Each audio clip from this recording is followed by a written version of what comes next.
Episode number 62. "Good night, Mr. Carton," said the man of business. "Good night, Mr. Darnay. Shall we ever see such a night again, together?" Perhaps. See the great crowd of people with its rush and roar, bearing down upon them, too. Roman 7. Monseigneur in town. Monseigneur, one of the great lords in power at the court, held his fortnightly reception in his grand hotel in Paris. Monseigneur was in his inner room, his sanctuary of sanctuaries, the holiest of holiest to the crowd of worshippers in the suite of rooms without. Monseigneur was about to take his chocolate. Monseigneur could swallow a great many things with ease, and was by some few sullen minds supposed to be rather rapidly swallowing France, but his morning's chocolate could not so much as get into the throat of Monseigneur, without the aid of 4 strong men besides the cook. Yes. It took 4 men, all 4 ablaze with gorgeous decoration, and the chief of them unable to exist with fewer than 2 gold watches in his pocket, emulative of the noble and chaste fashion set by Monseigneur, to conduct the happy chocolate to Monseigneur's lips. One lackey carried the chocolate pot into the sacred presence. A second milled and frothed the chocolate with the little instrument he bore for that function. A third presented the favored napkin. A fourth, he of the 2 gold watches, poured the chocolate out.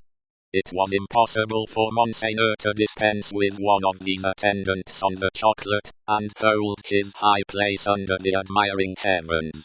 Deep would have been the blot upon his escutcheon, if his chocolate had been ignobly waited on by only 3 men. He must have died of 2. Monseigneur had been out at a little supper last night, where the comedy and the grand opera were charmingly represented.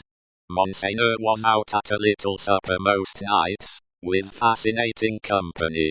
So polite, and so impressible was Monseigneur, that the comedy and the grand opera had far more influence with him in the tiresome articles of state affairs and state secrets, than the needs of all France.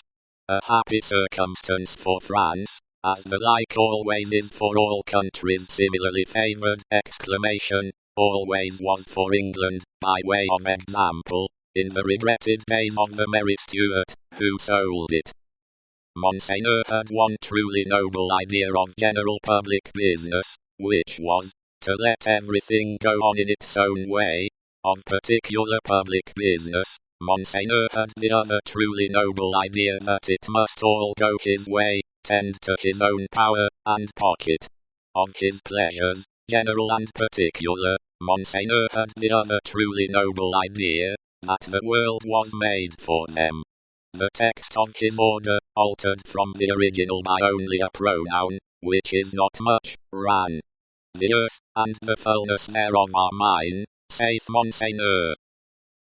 Yet, Monseigneur had slowly found that vulgar embarrassments crept into his affairs, both private and public, and he had, as to both classes of affairs, allied himself perforce with a farmer general.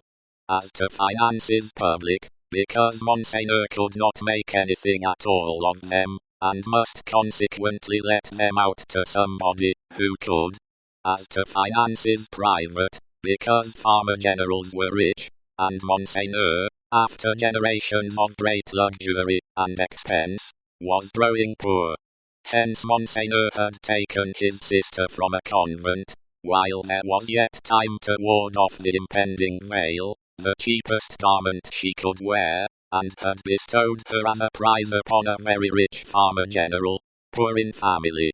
Which farmer general, carrying an appropriate cane with a golden apple on the top of it, was now among the company in the outer rooms, much prostrated before by mankind, always excepting superior mankind of the blood of Monseigneur, who, his own wife included, looked down upon him with the loftiest contempt.